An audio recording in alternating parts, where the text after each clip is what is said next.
So hello everyone दोस्तों, मैं Sonu sir स्वागत करता हूं आपका अपने यूट्यूब चैनल पर, यूट्यूब परिवार में। दोस्तों देखिए, मैंने आपसे प्रॉमिस किया हुआ था कि मैं आपके लिए top most repeated important 200 EDM and phrases की सीरीज़ लेकर आऊँगा। ये मेरी सीरीज़ लगातार कंटिन्यू चल रही है 9 डेज से, और आज डे है 10, और 10 डेज के अकॉर्डिंग आज हम लोग चर्चा करने वाले हैं सेट नंबर 10 में।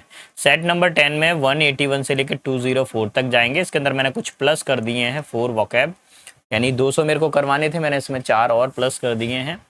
आपका अगर एसएससी का एग्जाम है तो ये बहुत इंपॉर्टेंट होने वाला है। अगर आपका डिफेंस लेवल का कोई भी एग्जाम है जो कि वनडे एग्जाम है तो ये आपके लिए बहुत एग्जाम इंपॉर्टेंट हो सकता है। जैसे नेवी है, एयरफोर्स है, आर्मी है, अगर इनमें से कोई भी एग्जाम है, वनडे एग्जाम है, तो ये आपके लिए बहुत इंपॉर्टेंट होने वाला। तो चलिए बिना समय गवाए हम अपने वीडियो को शुरू करते हैं। ये रहा क्वेश्चन नंबर 1, अ केक वॉक। अच्छा, केक वॉक का मतलब क्या होता है? कैट वॉक मत समझ लेना, ये क्या है? Cake walk. केक वॉक का मतलब क्या होता है? केक मतलब बहुत आसान काम, वॉक का मतलब चलना। तो अगर आप केक के ऊपर चलोगे या केक की तरह चलोगे तो वो क्या होगा? इसको केक वॉक का मतलब ये होता है, a cake walk means something that is,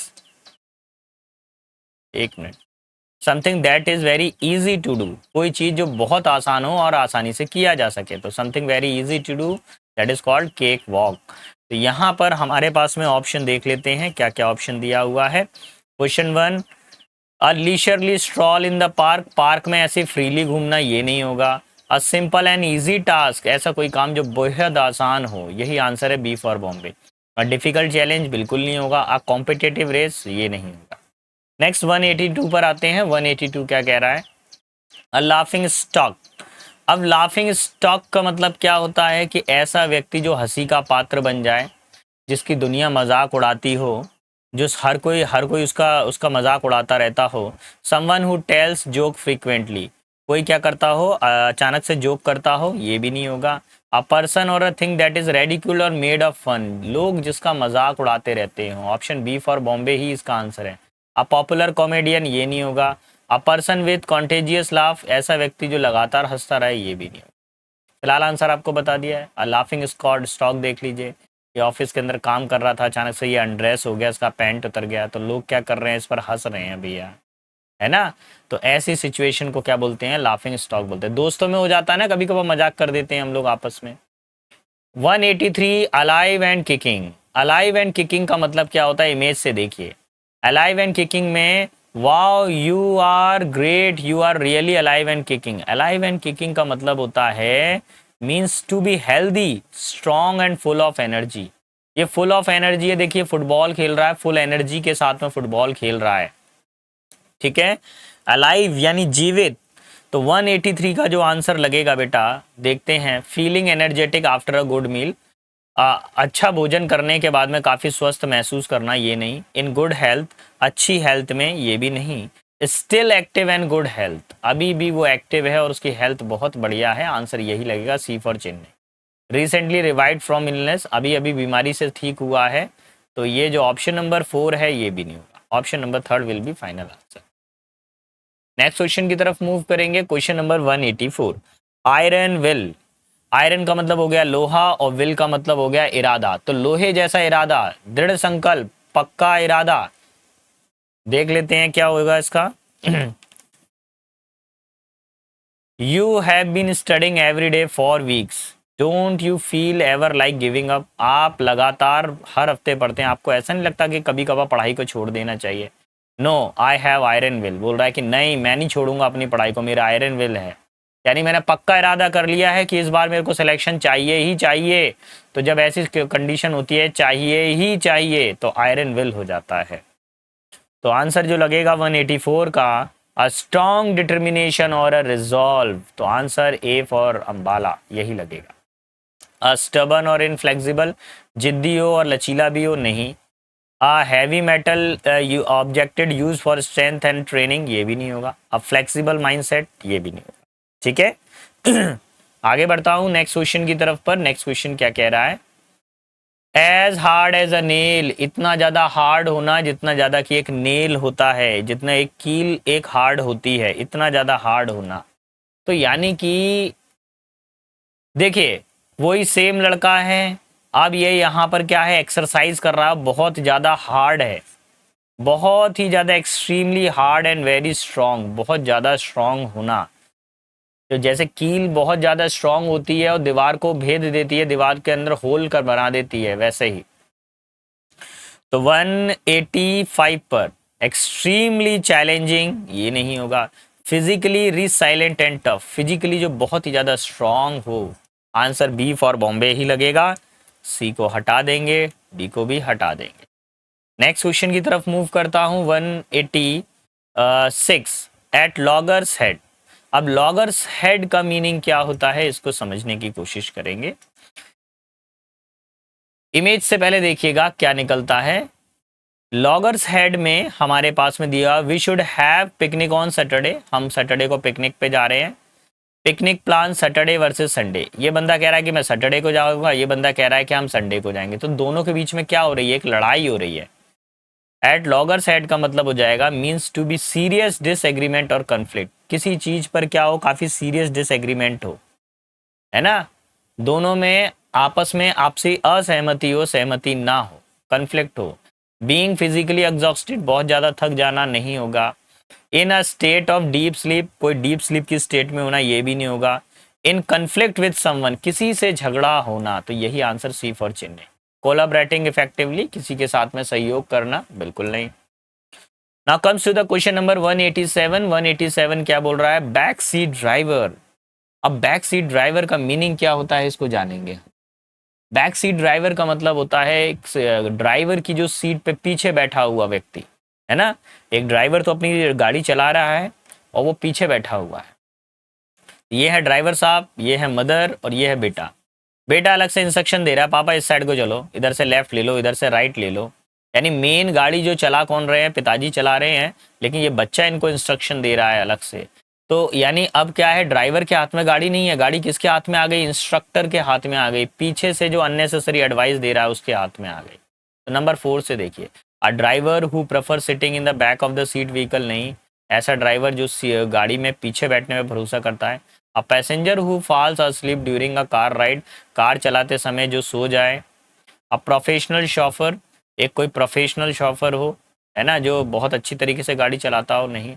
interfering in affair without having knowledge, कोई नॉलेज भी नहीं है फिर भी बार बार इंटरफेयर कर रहा है। जैसे आपका दोस्त, उसका खुद का एग्जाम निकला नहीं है, वो आपको एडवाइस कर रहा होगा तरीके से, अरे ये नहीं आता, वो नहीं आता, ऐसा नहीं होता है, वैसा नहीं होता है ना। अक्सर देखा ना फ्रेंडशिप ग्रुप में आप लोगों ने, कुछ 2-4 ऐसे होते हैं जिनका खुद का कुछ नहीं हुआ होता है, दूसरों को ज्ञान बांटने के लिए आ जाते हैं तरीके से, और लोग पता उन्हीं को सुनते हैं, वो लोग भी उसी से खुश हैं। B in the air, B in the air का मतलब क्या हो जाता है कि व्यक्ति जब हवा में उड़ रहा हो, यानी हकीकत से परे हो गया। देखो कैसे, wow that is wonderful news, yes I got the first prize in the competition, my name is be in the air right now. देखिए रिया शर्मा जो है, रिया शर्मा नाम का बच्चा है, ये फर्स्ट आ गया है। अब ये कैसा हो गया, means to be very excited and full of energy, बहुत ज़्यादा खुश है, ये बी इन द एयर है। देखो जैसे बैलून के अंदर ये, इधर पर ये बास्केट के अंदर ये जो है हवा में ये तैर रही है, यानी बी इन द एयर, काफ़ी खुशी की बात को बता रही है। तो 188 का जो आंसर लगेगा देखेंगे, experiencing turbulence during the flight, flight के दौरान जो एरोप्लेन जो टेढ़ा मेढ़ा होता है उसको महसूस करना, ये नहीं होगा। वैन एन इमोशन और idea is every once mind, एक ऐसा इमोशन और आइडिया जो सबके मन के अंदर हो। अच्छा इसको देखते हैं, फिजिकली एयरबोर्न, हवा में ही जन्म लेना, ये नहीं होगा।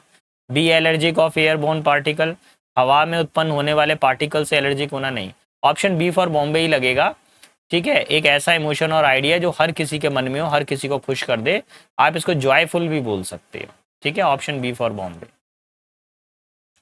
नेक्स्ट क्वेश्चन पे बोलते हैं, क्या लिखा हुआ है देखिए, कॉल द शॉट। अब कॉल द शॉट का मतलब क्या होता है, देखिए कॉल द शॉट का मतलब होता है कि आप क्या कर लेते हैं, एक डिसाइड कर लेते हैं, एक फाइनल डिसीजन ले लेते हैं। क्या करते हैं, एक फाइनल डिसीजन ले लेते हैं। डायरेक्टर साहब ने बोला कि हम भैया ऐसे ही ऐसे करेंगे, तो फाइनल डिसीजन है।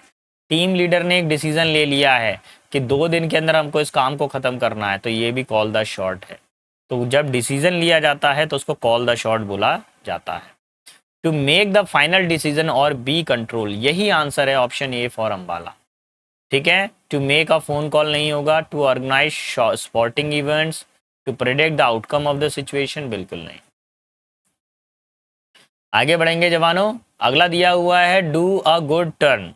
अब डू अ गुड टर्न का मीनिंग क्या होता है? गुड तो समझ में ही आ रहा है, टर्न का मतलब भी समझ में आ रहा है, यानी मुड़ना, एक अच्छा मोड़ लेना, यानी कुछ अच्छा या बेहतर करना। Let me help you uncle, thank you बेटा, you did a good turn. इसने क्या किया है? अंकल की मदद की है। अंकल क्या बोल रहे हैं? आपने मेरी मदद की, एक अच्छा काम किया है। तो कोई अच्छा काम करना, फ्रेंडली वर्क करना, हेल्पफुल काम करना, उसको क्या बोला जाता है? To do a good turn. To physically turn around नहीं, to perform kind and helpful action, answer B for Bombay. To make a decision, ये नहीं होगा। To become lost while driving, ये भी नहीं होगा। नेक्स्ट क्वेश्चन पर आते हैं, 191 पर आते हैं। क्या बोल रहा है? A piece of cake. A piece of cake का मतलब होता है ऐसा कोई काम जो बहुत ज़्यादा आसान हो। जैसे केक का टुकड़ा है, केक को खाने के लिए चबाना तो नहीं पड़ता ना, आसानी से मुंह के अंदर घुल जाता है। तो ऐसे ही अ पीस ऑफ केक का मतलब होता है वेरी इजी, ऐसा कोई काम जो बहुत आसान हो। ठीक है, जैसे इसके लिए केक बनाना बहुत आसान है, अब पीस ऑफ केक हो गया। ये मैथ्स की कैलकुलेशन कर रहा है, इसके लिए कैलकुलेशन करना आसान है, तो पीस ऑफ केक हो गया। ठीक है, तो अगर किसी के लिए कोई काम बहुत आसान हो, वो पीस ऑफ केक होता है। A literal piece of cake, एक केक का टुकड़ा नहीं। समथिंग डिफिकल्ट और चैलेंजिंग, कोई चीज़ डिफिकल्ट और चैलेंजिंग हो नहीं। अ वेरी इजी टास्क, बहुत ज़्यादा आसान काम। A dessert serve at the party, ये भी नहीं होगा। 192 पर आ जाते हैं। 192 क्या कह रहा है? अच्छा दोस्तों, अगर आपको हमारा पढ़ाना पसंद आ रहा है तो प्लीज़ चैनल को लाइक शेयर सब्सक्राइब ज़रूर करिएगा। और मैं आपको बता दूं, अब ये जो सीरीज़ है हमारी ईडियम एंड फ्रेसेस की, ये कंप्लीट हो जाएगी। अब नेक्स्ट सीरीज़ भी हम आपके लिए लेकर आएंगे, वो भी एंटोनिम्स की लेकर आएंगे आपके लिए, जिसमें एग्ज़ाम के रिलेटेड टॉप 200 एंटोनिम्स होंगे, जो बहुत ही ज़्यादा इंपॉर्टेंट होने वाले हैं। अभी जिन बच्चों का अपकमिंग एग्ज़ाम है, अब मैं एक एसएससी ब्रांच का पेपर लेकर आऊँगा, उसमें देखूंगा मैं एसएससी का जो भी नियरेस्ट एग्ज़ाम है उसके अकॉर्डिंग मैं चीज़ें अब आपको करवाऊंगा। प्लस हमारा एक एयरफोर्स का भी बैच चलेगा, उसके अंदर मैं एयरफोर्स का कंटेंट कराऊंगा, क्योंकि अभी 2 महीने बाद में आई थिंक एयरफोर्स एग्जाम है, और 2 महीने के अंदर ही एसएससी भी अपने डिफरेंट एग्जाम्स को करवा रही होगी, तो दोनों के डिफरेंट डिफरेंट क्लासेस चलेंगे। एयरफोर्स का अलग चलेगा और एसएससी वालों का अलग चलेगा। तो बिल्कुल टेंशन ना लीजिएगा, हम आपसे कोई फीस भी नहीं लेंगे, ज़ीरो फीस पर ही ये चलेगा। बस आप जुड़े रहिएगा हमारे साथ में, हमारे चैनल को देखते रहिएगा। एट बैक एंड कॉल का मतलब क्या होता है, ये जानिए। बैक एंड कॉल का मतलब होता है कि ऐसा व्यक्ति जो हर काम को करने के लिए तैयार हो, है ना, जो भी ऑर्डर दिया जाए। जैसे इन्होंने बोला, could you get me a glass of water please, क्या आप मेरे लिए गिलास पानी ला सकते हैं? Sure, I am at your back and call, जैसा आप कहो वैसा मैं कर दूंगा। यानी किसी की हाजिर जवाबी करना, किसी ने जैसा कह दिया वैसे ही आपको जो है प्रस्तुत होना। टू बी फिजिकली प्रेजेंट, 192 का क्या शारीरिक रूप से कहीं पर प्रेजेंट होना? तो ऐसा तो नहीं। टू बी समवंस डिस्पोजल और रेडीली अवेलेबल टू सर्विसेज, किसी की सहायता करने के लिए तैयार रहना, हमेशा तैयार रहना, आंसर बी फॉर। ठीक है, तैयार रहना किसी की मदद के लिए। नेक्स्ट क्वेश्चन पर आते हैं, क्वेश्चन नंबर जो है 193, गेव वेंट टू समथिंग। अब गेव वेंट टू समथिंग का मतलब क्या होता है, देखिएगा। अब जैसे ये बोतल है, बोतल का इन्होंने ढक्कन खोल दिया और ढक्कन में से जो गैस है वो चारों तरफ बाहर जा रही है। तो यानी किसी को कोई रास्ता दे देना बाहर निकलने का। पहले ये क्या था, ये सब अंदर थे, उसके बाद में इनको ढक्कन को खोल दिया, सब बाहर चले गए। अब देखो ट्रेन के इंजन में देखो प्रेशर बढ़ रहा है, अब प्रेशर को हमने बाहर खोल दिया, तो क्या हो गया, गेव वेंट टू। ठीक है, अब मीनिंग समझ लेते हैं यहाँ पर क्या होना चाहिए। टू सप्रेस इमोशन, किसी के इमोशंस को दबाना नहीं। टू रिलीज और एक्सप्रेस इमोशंस फीलिंग फ्रीली, किसी के इमोशंस को फीलिंग्स को ओपनली एक्सप्रेस करना, B for Bombay. To keep a secret नहीं। होल्ड वंस ब्रीथ, ये भी नहीं होगा, आंसर बी फॉर बॉम्बे। देखो बेटा, आप मेरे सारे वीडियो सेशंस पे देखोगे मैं फालतू बकवास करता नहीं मिलूंगा अपने वीडियोस के अंदर। आप लाइक करें, अच्छी बात है, नहीं लाइक करते तो और भी अच्छी बात है, मैं ज़्यादा टेंशन नहीं लेता हूँ उस चीज़ का कि लाइक होगा कि नहीं होगा। लेकिन हाँ, मैं एक ही चीज़ का ध्यान रखता हूँ, मैं जो भी कंटेंट आपको प्रोवाइड करूँ वो एग्ज़ाम ओरिएंटेड ही हो, और अपने वीडियोस में मेरी कोशिश ये रहती है कि 20 मिनट का वीडियो है तो वो 20 मिनट प्रॉपर यूज हो बच्चे के लिए, आपके लिए एक एक मिनट समर्पित है। मैं कोई इंटरटेनमेंट वाला नहीं हूँ। आपको कोई गाना वाना सुनना है, कुछ इंटरटेनमेंट देखना है तो कहीं और चले जाइए भैया, वो मसाला वसाला वैसा वाला टीचर नहीं हूँ मैं भाई साहब जो है एग्जाम से रिलेटेड हो, क्योंकि बेटा मेरे को ना बहुत अच्छे से हाथ लगे हैं इस गवर्नमेंट सर्विस के अंदर। कई ऐसे अटेम्प्ट हुए हैं कि मैं वहां से डॉक्यूमेंट वेरिफिकेशन से लौट कर आया हूँ गवर्नमेंट एग्जाम में से। कई बार मैंने देखा है अपने खुद के इंटरव्यूज को वहां पर एक एक कभी कभी 0.25 से भी लौट कर आया हूं मैं। तो बेटा मुझे मालूम है समय की क्या वैल्यू होती है, मुझे मालूम है, मैंने अपने फेलियर से सीखा एक एक मिनट बहुत कीमती होता है। काश मैंने उस एक क्वेश्चन को पढ़ लिया होता, काश मैंने उस टाइम पे रिवीजन कर लिया होता। इस तरह की चीज़ें आपकी लाइफ में होती हैं फिर। इसलिए प्लीज़ अच्छे से पढ़ें, अच्छे से तैयारी करें। आपके पेरेंट्स आपका वेट कर रहे हैं सफल होने का, है ना। कैसे माता पिता पैसा कमाते हैं वो तो वही जानते हैं, है ना। जिनके पास में पैसा है वेल एंड ओके है, लेकिन उनको भी सम्मान बनाना होता है ना। सम्मान कब बनेगा, जब आपके पास में जॉब होगी। और बेटा गवर्नमेंट जॉब जैसा रिस्पेक्ट कहीं नहीं है।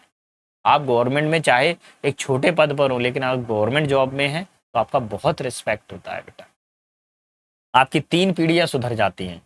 Give someone the cold shoulder, किसी को कोल्ड शोल्डर देना, इसका मतलब क्या हो जाता है। देखिए ये लड़की है और ये लड़का है, ये लड़का इससे बातचीत करना चाहता है, लेकिन ये लड़की क्या कर रही है, इसको कोल्ड शोल्डर दे रही है, अनदेखा कर रही है। तो किसी को पार्टी में अनदेखा कर देना, किसी को इग्नोर कर देना, to offer someone cold drink नहीं, टू इग्नोर और रिजेक्ट समवन डेलिबरेटली, यही आंसर लगेगा बी फॉर बॉम्बे।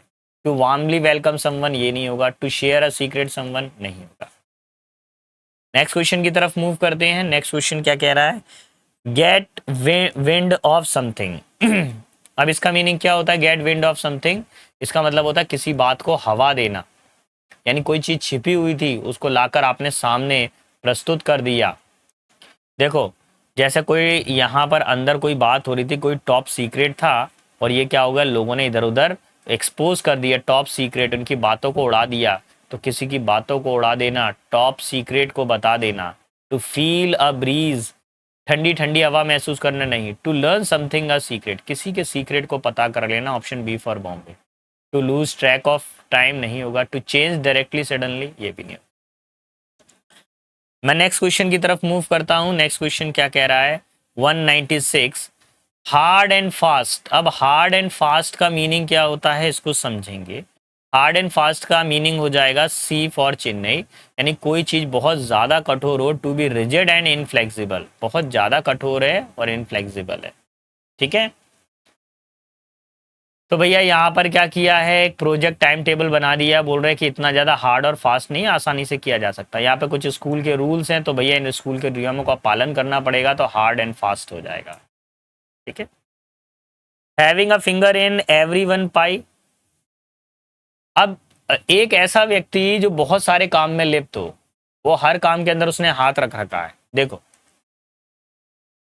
क्या कर रखा है, इन लेडी ने क्या क्या कर रखा है, स्कूल काउंसिल में भी जाएंगी, ये ड्रामा क्लब में भी भाग लेंगी, शॉर्ट्स टीम का भी हिस्सा है, न्यूज़पेपर, स्कूल न्यूज़पेपर में ही भाग लेती हैं, एनिमल शेल्टर पे भी काम करती हैं। तो एक व्यक्ति जो बहुत सारे काम करता हो, यानी एक समय पे बहुत सारी चीज़ों पे अवेलेबल रहता हो, तो उसको क्या बोलते हैं, have a finger in everyone's pie. देखो एवरीवन, हर किसी का जो पाई है उसके अंदर उसके हाथ होना। To enjoy baking pies as a hobby नहीं। To have a deep knowledge of various pie recipes.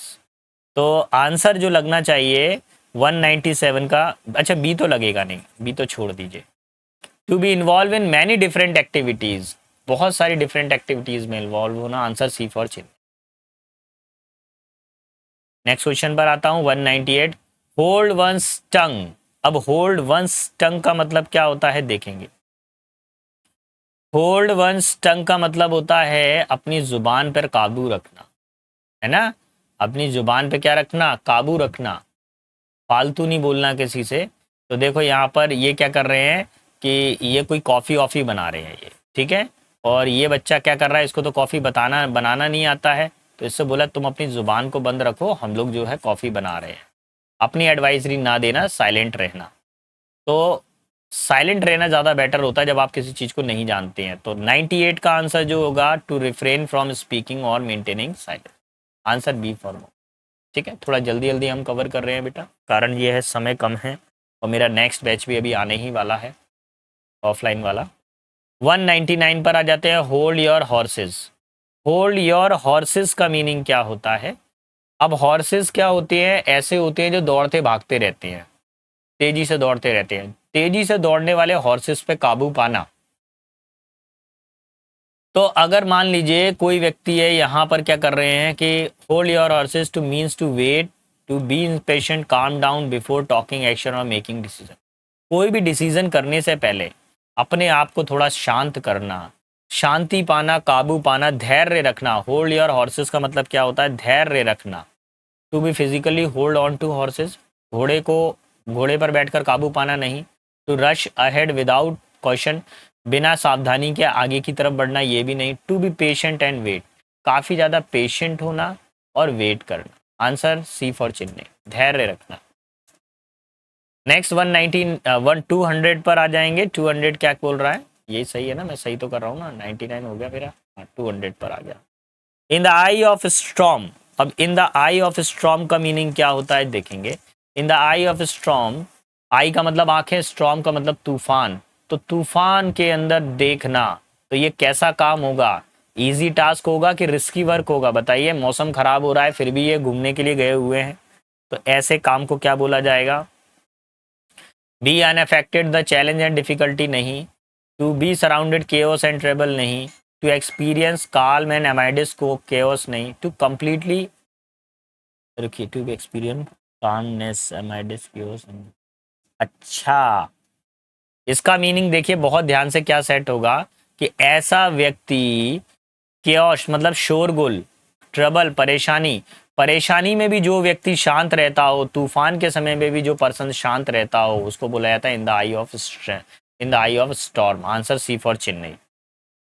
Next question पर आते हैं। नेक्स्ट क्वेश्चन क्या कह रहा है? In the good book. अब इन द गुड बुक का मीनिंग क्या होता है, इसको जानते हैं।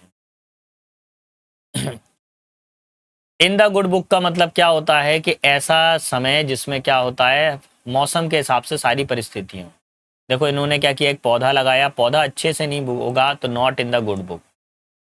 और देखिए इन्होंने क्या किया, अच्छे से इस अगली बार क्या हुआ, ये जो पेड़ है, प्लांट है, ये अच्छे से उग गया, तो इसने क्या बोला, मम्मी को थैंक यू बोला, थैंक यू मॉम, आपने बहुत अच्छा काम किया है। ये लाइक्ड और अप्रूव्ड बाय समवन, किसी के द्वारा तारीफ की जाना, तो क्या कहलाता है? गुड बुक कहलाता है। To be reading a book with positive content, ये नहीं होगा। To be in someone's favour of having their approval, ये हो जाएगा आंसर बी फॉर बॉम्बे। किसी का फेवर मिलना, किसी का अप्रूवल मिलना इन द गुड बुक्स। नेक्स्ट कुछ 2-3 क्वेश्चन और रह गए बेटा, इनको और देख लीजिए। Let the grass grow under one's feet. अब इसका मतलब क्या होता है कि जैसे ये है, बच्चा है, ये रेस्ट कर रहा है बढ़िया, और ये जो ग्रास है, घास है, वो उसके पैरों के नीचे उग रही है। तो यानी ऐसा व्यक्ति जो क्या करता हो, हमेशा रिलैक्स करता हो, लाइफ को इजीली लेता हो, जो टेंशन नहीं लेता हो लाइफ के अंदर, आलस में रहता हो जो बंदा, उसको क्या बोलते हैं? Late the grass grow under feet. Delay करता हो हर चीज में, टेंशन नहीं लेता हो, एग्जाम आ गए रिवीजन नहीं करना, बिल्कुल सिर पर जब एग्जाम आ जाएगा तो वनडे मैच खेलेगा, एक दिन रिवीजन करेगा वो, है ना। सेकंड पर आ जाइए, to walk bare foot on grass, घास पर नंगे पांव चलना। टू प्रोकास्टिनेट और डिले एक्शन टेकिंग। तो आंसर बेटा बी फॉर बॉम्बे लगेगा। ठीक है, ये बाकी सब हट जाएंगे। नेक्स्ट क्वेश्चन पर आते हैं। नेक्स्ट क्वेश्चन क्या कह रहा है? Part and parcel. अब पार्ट एंड पार्सल का मीनिंग क्या होता है वो समझिएगा। पार्ट एंड पार्सल का मतलब होता है हिस्सा होना, किसी चीज का क्या होना? हिस्सा होना। To divide something into pieces, किसी चीज को काट कर अलग कर देना। पहले इमेज देख लेते हैं। देखिए, first part, second part, the whole part, यानी ये तीनों एक दूसरे का हिस्सा हैं, अलग नहीं कर सकते हैं आप इनको, है ना। तो पार्ट एंड पार्सल का मतलब क्या होता है? किसी चीज का हिस्सा होना, एसेंशियल और necessary element. Answer C for Chennai निकलेगा, अभिन्न अंग जिसको बोलते हैं। चलिए, तो लास्ट क्वेश्चन आता है हमारी इस सीरीज का, और याद रखिएगा ये हमारी सीरीज जरूर एंड हो रही है, लेकिन हमारी क्लासेस एंड नहीं होगी। 9 बजे हम फिर कुछ नया कंटेंट लेकर आपके सामने दोबारा हाजिर होंगे, आपके हेल्प के लिए, आपकी मदद के लिए। आप सभी बच्चों बेटा अच्छे से तैयारी करो प्लीज़, मेरी रिक्वेस्ट है आपसे। देखिए आपके पेरेंट्स को आपके सफल होने का बहुत इंतजार इंतज़ार है। आपने पेरेंट्स ने आपके लिए बहुत कुछ किया, अब आपकी बारी है कि आप उनको थोड़ा-सा खुशी दे सकें। और जब आप सफल हो जाते हैं, उनको आपके पैसे नहीं चाहिए, उनका आपका गाड़ी, बंगला, मकान नहीं चाहिए, उनको सिर्फ़ ये चाहिए कि आप सफल हो जाएँ और आपको भी यही चाहिए कि आप सफल हो जाएँ। 24 का टू मिस द बोट का या मिस द बस, दोनों का मीनिंग क्या होगा? देखिए मिस द बस का मतलब क्या हो गया, यानी कोई अपॉर्चुनिटी मिस कर देना। बस जा रही थी, बस को मिस कर दिया। शिप जा रही थी, शिप को मिस कर दिया। To fail to take an opportunity because you were not quick enough, कोई ऐसा अवसर मिलना जो आपके हाथ से निकल गया आप ही के कारण, क्योंकि आप लेट हो गए थे। To fail to catch something, mode of transportation नहीं, टू मिस अपॉर्चुनिटी, मौका हाथ से निकल जाना। तो यही आंसर होगा बेटा इसका, बी फॉर बॉम्बे। क्लियर? ठीक।